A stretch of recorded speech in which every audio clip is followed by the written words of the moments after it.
Төрейин биринчи суроом мектептер боюнча жакшы сөздөр айтылып кетти жогоруда дагы. Мен мындай сунушум бар да, ар бир мектепте мисалы жогоруда айтылып кетти, информатика сабагын мүмкүн болсо жоюш керек. Азыр дүйнө неме менен өнүгүп атат? IT менен өнүгүп атат. Жогорку окуу жайларда айтишниктер бар, туурабы? Бүтүп мектепке информатика сабагын берген барышабы? Мен бул сунушум, урматтуу Элимзар Акевич, мен сунушум мектептерге ушул информатика сабагынын ордуна ушу IT сабагын киргизүү. Дүйнөдө IT бул эң өнүгүп келе жатат. Америкада, Англияда, ошондой эле Германияда бардык мамлекеттерде өнүгүп жатат.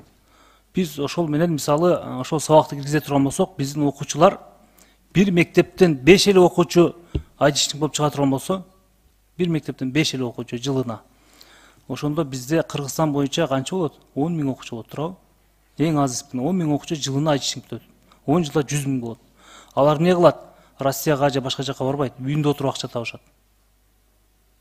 Жана ошондой эле мен бул сунушум информатика сабагын IT сабагына которуу боюнча. Экинчи сунушум биз ошол ар бир мектепте ар бир бүтүрүүчүгө мүмкүн болсо ар бир кесиптин ээси болуп бүткөнгө бир сунуштамам бар. Ар бир кесиптин ээси. Жогоруда айткан айтишник бир кесип боло турган болсо, жана ошондой эле мисалы сүрөтчү же болбосо башка тармактарда мисалы сварщик болобу же башка электрик болобу ошол сабагын киргизүү боюнча. Себеби биздин окуучулар мектеп бүткөндөн кийин көпчүлүгү түздөн түз сырткары качып кетип жатат, мисалы Россияга, Казакстанга качып кетет. Ал жака барып эмне кылат? Өзүнүн кесиби жок. Кара жумушка баратат. Ошондуктан бир кесиптин ээси болуш үчүн биз ушуну мектептин программасына киргизе турган болсок, алар кыйналбайт. Ушуга сиздин урматтуу министр көз карашыңыз кандай?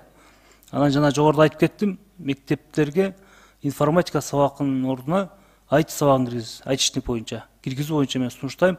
Эгерде ушул боюнча мыйзам жазабыз десеңер, мен азыркы күндө жазып концепциясын даярдап койдум. Биргеликтөө кылууга мен даярмын. Буну 1 жылдан бери жазып, концепциясын даярдап койдук. Эгерде макул десеңиздер, чогуу жазайлы. Ушуга оюңуз кандай? Айбек Жапарович, чоң рахмат. Бул жерде эми мурда информатика предмети маалыматтык коммуникациялык технологиялар деп аталып келген да. Анан азыркы учурда бул жерде эми атын өзгөртүү, балким ошондо эле биз информатиктер менен талкуулап, анан сизге өзүнчө кайрылайын. Рахмат. IT боюнча мектептерге мектеп окуучуларына сабак катары берүү боюнча мыйзамга кандай көз карайсыз? Көз карашыңыз кандай? Мисалы мен жазып атам, ошо бирге иштешесизби же оюңуз жок, кереги жок, биз Кыргызстанда айтишник чыкпасын деген оюңуз бар? Кандай оюңуз бар? Азыр анан биз мындай деп атабыз да, предметтик стандарттарыбыз 5 жылда бир өзгөрүп туруш керек. Бирок именно информатика предметине, ошо IT предметине 2 жылда бир өзгөртүүнү сунуштап атабыз да. Жогорку окуу жайдан ушул айтишникти бүтүп иш таппай калган биздин көптөгөн кадрларыбыз бар да. Ошонун негизин айттым. Мен экинчи суроом сизге. Университеттер тууралуу болот негизи. Сиздер билесиздер, биз мисалы илимди, билимди жогорулатышыбыз керек. Чындыгында биз акыркы жылдары мугалимдердин айлыгын көтөргөндөн кийин билим деңгээли түшүп кетти. Бул жерде бизге көргөзүп берди. Туура, эми ушунун үстүнөн баарыбыз иштешибиз керек. Бардыгыбыз иштешибиз керек. Ошого байланыштуу мисалы ПИСАда 2006-2009 жылдары эң акыркы орунду алганбыз Кыргызстан. Эң туура айтып кетти да. Ушулар боюнча мен айтып кетким келет эле да. Биздин студенттер же болбосо мектепти бүтүрүүчүлөр кайсыл кесиптин ээси болгусу болгун келет. Мен могу окуу жайга тапшырышым керек дейт. Эмне үчүн десем, ошол жердин дипломун алып коюшум керек деген ой бар да. Университеттер, жогорку билим берүүчү университеттер диплом берүү менен алек эмес, билим берүү менен алек болгону бул жакшы болмок да. Ошол боюнча да сиз эске алып койсоңуз.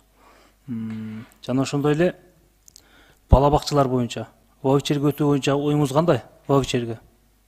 Бала бакчада балдар көп чындыгында.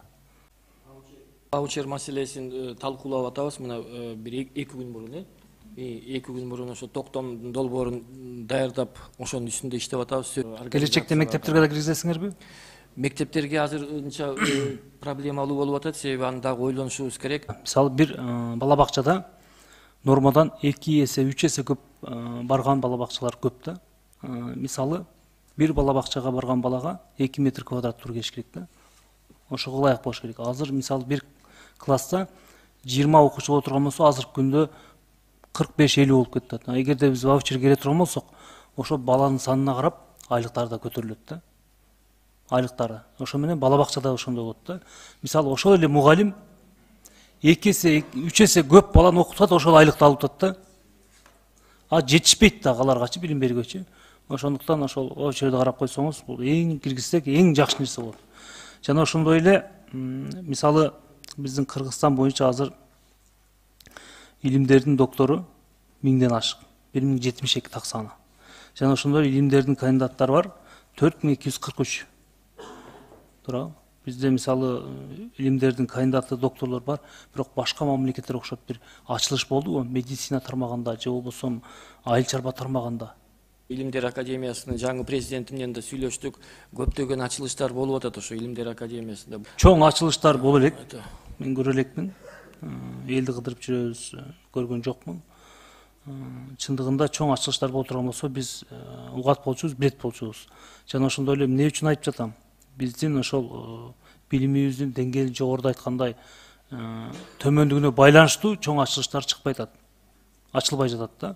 Эми таптакыр жок дегенден алысмын, өтө аз да салыштырмалуу. Себеби 1000ден ашык илимдердин доктору болсо, 4000ден ашык илимдердин кандидаты болгондон кийин сөзсүз түрдө биз Кыргызстанда бир илимий ачылыш болуш керек болчу да. Сиздин оюңуз кандай ушуга?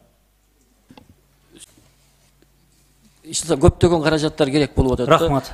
Урматтуу министр, сиз жогоруда биздин Нурлан Тургунбаевич эң жакшы айтып кетти. Сиз Кыргызстанда эң чоң мугалимдердин үстүнөн эң чоң мугалим сизсиз да. Чындыгында мугалим деңгээлин жогорулатышыбыз керек. Ошонун жолдорун караңыз. Жана ошондой эле урматтуу Элимдар Акович, мен сунушум, 3 сунушум болду. Ушуну эске алып, биздин корутундуга кошуп койсоңуз. Биринчиси, информатика сабагына ушул IT сабагын киргизүү боюнча, сабагынын ордуна же болбосо ошонун ичине киргизиш керек. Мисалы университеттегилердин деңгээлин кароо боюнча сөзсүз түрдө карашыбыз керек, жана ошондой эле ваучерди киргизишибиз керек. Ошо 3 сунушумду токтомго кошуп койсоңуз. Рахмат. Рахмат. Дагы бир сунуусу болду, мектептен кесип алып чыгуу деген. Аны дагы киргизди.